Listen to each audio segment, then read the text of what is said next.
Welcome to ITW, the show that, you know what we do. Why you upset? What's wrong? I'm excited. It's a great week. Good. Welcome back. David is here. Why don't you tell them why you're a little upset? I'm upset. Well, let me just go ahead and tell you guys. So last week, Aubrey did tell you we had a little fantasy football. I thought Aubrey was a football guy. I'm a basketball guy, but obviously not. Let's go ahead and take a look at the score from our fantasy matchup last week. You know, everybody gets lucky every once in a while. You had your little victory. Good for you. Aubrey, that wasn't a little victory. Anyway, we're moving on. That's not important. That's fine. I'm not going to rub it in anymore. No, that's 117 to 78. That's good. I'm not going to rub it in. Not going to rub that score in. Today we're talking about digital citizenship. We feel it's very important, and it's very timely too. We have Digital Citizenship Week. We just had it last week, and we want to bring up a few important issues that we think are relevant to what's going on here in the district. So we felt it was only appropriate that we talk about digital citizenship for this particular episode. You can't talk about this particular topic enough. No. It is very important. It's very important for our teachers as well as our students. So please make sure you stick around this very important episode of ITW.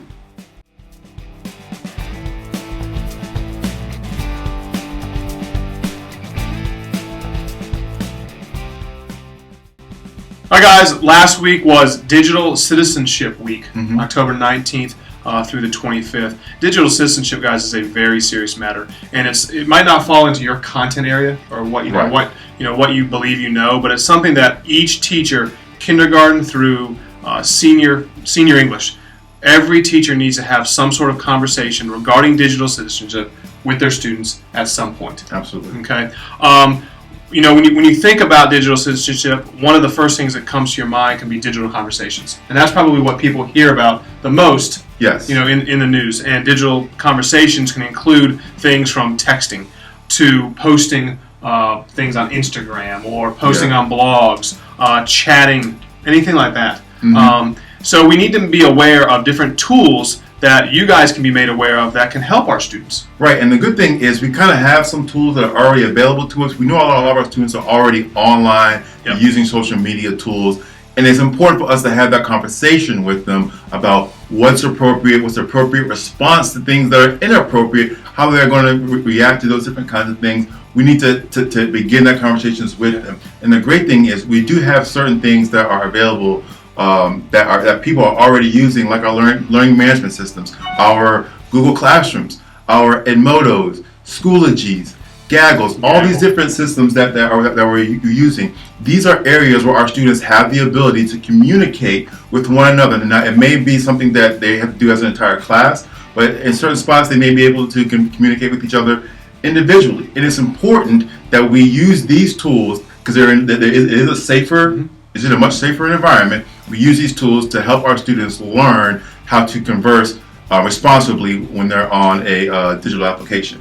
But one of the concerns that I have, David, is with searching. I know there's a lot of research that goes on. A lot of our students are using Google and all these other tools to look for information.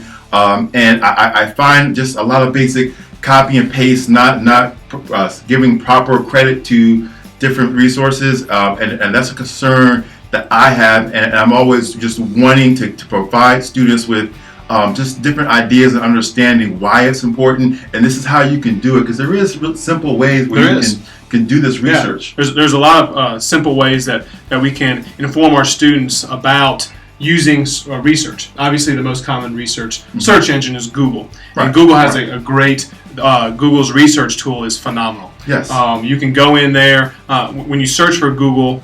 There's a drop-down menu, and when you're searching in Google, you can search for items that have an open copyright, where you can use them in your paper. There's also a Google add-on that's great called, I believe it's called EasyBib. EasyBib, yes. That's actually a really good tool to use too, because that allows you to search different books. You can search things on the web, and it also creates the bibliography and things like that that will list all your resources. So there are good features on it. And you know what? There's a Tech Minute also on the research tool. There is. So you guys can check that out too. So if you're interested in the research tool, I'm telling you, if you haven't seen it, it will change your life. It will. I promise you that. So make sure you go check out that Tech Minute on the research tool. But while you're checking out that, also make sure you check out this website. It's called commonsensemedia.org. It's a great tool that you guys can use. It has great information all about the Digital Citizenship Week. It has great information. It has a curriculum for digital citizenship as well. It has a lot of good resources for you to use. If you want to start implementing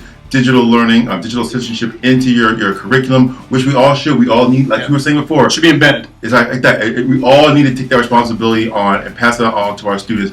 CommonSenseMedia.org is a great place to start to implement that as part of your lessons. I believe Donna did an app of the week. Yes, she did. So, she did an app of the week last year on Common Sense Media, the app. It has great resources on that too, so you guys should make sure that you check the app out as well.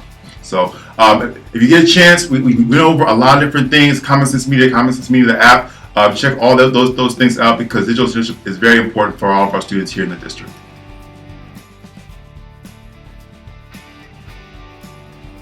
Well, that's going to do it for this week's ITW on digital citizenship. We hope you guys enjoyed it. You got something out of it. You got some tools and some things that are going to help you address concerns that you might have. We also want to make sure that David and I, pay our respects to the month of October in terms of it being breast cancer awareness. We want to make sure that we do our part to make sure that we bring awareness to it. Hopefully you guys will do whatever you can, walks, donations to fight this disease. You see David and I are showing our support. We're both trying to wear something that has pink in it. We hope you're doing the same, but just remember to do whatever you can to help fight this cancer, this illness. Yeah. Guys, once again, you can hit us up on Twitter. You can email us. Our Twitter handle is @CMS2TheCore, and our email address is cln@cms.k12.nc.us. Thanks again for tuning in this episode, guys, and make sure you guys check us out next week for another edition of ITW.